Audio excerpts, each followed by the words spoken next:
Hey, it's Greg from Lift Innovations. We're just going to go in our shipping container here that we use for storage. Just show you guys a couple things. This is part of our old anodizing racking.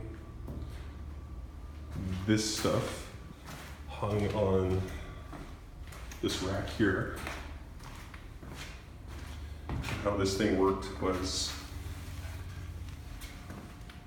there's a plunger here that's attached to a cam, and the stuff isn't moving here just because actually I can make it. And probably can't, it's too heavy for me to lift by myself.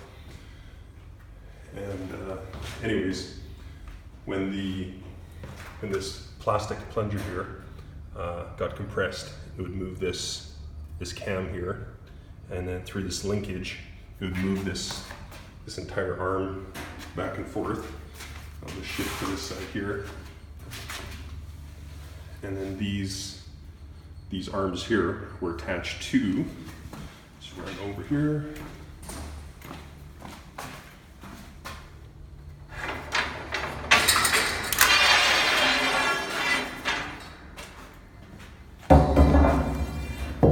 They're attached to those bars.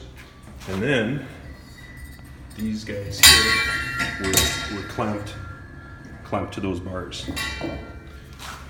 And then we've got a whole pallet of crap parts here that didn't anodize properly. So if you're a lift pre-order person and you didn't get your grinder when we promised, it was because we had all these parts that had anodizing fails. And again, there's, I don't even know how many parts are there, it's lots. So then,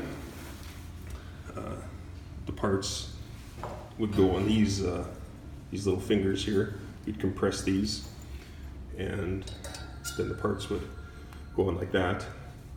These racks are worn out, so they don't work properly. So if these were spread out a little bit, when you compress these fingers, they would attached to the inside of the grinder parts here. Actually here, I can probably do this. There we go. So then that's how the grinder part would stay on. It stays on really tight. And then also, the reason actually I'm doing this video is because I was in my office and I found a prototype tool that I made. And it's this guy here. And we made this so it would be easier on the people that were compressing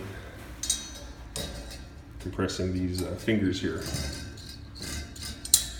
So we made this towards the end of the life of our old working with the old anodizer, so we really never used this very much. But I'll go back to, I got sort of redirected here. So that bar there attached to that other piece here that holds the parts.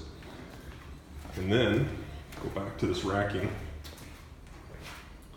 and then those bars attached to these bolt holes here, so they went downward, and this would be up in the air, of course. And then these levers would go back and forth. And the reason we had that problem, or the reason we had to invent that, is because when we first started anodizing, let's see if I can get some light here. What would happen is when we first started anodizing, our parts were dipping into all the tanks this way. And what was happening is we were getting, actually, you know what? Maybe some of these parts, yeah, let's see if you can see we had some staining in there. So when this part went in and it came out, there'd be a little bit of etching fluid stuck in there, and it would cause a stain. So then what we did is we made some static racking that held the part like this, but then we ended up getting air bubbles in the top part.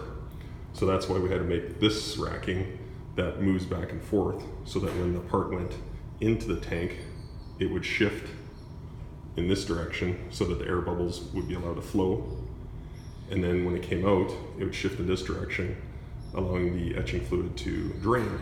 So that solved our problem.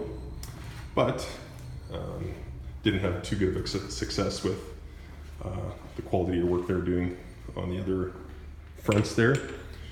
So anyways, the new anodizer that we deal with, they do a really good job, they care, and then we won't end up with a big pallet of parts like this.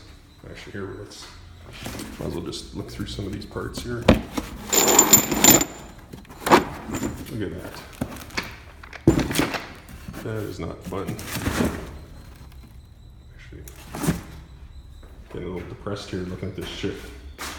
Anyways, that's about it. Have a good one.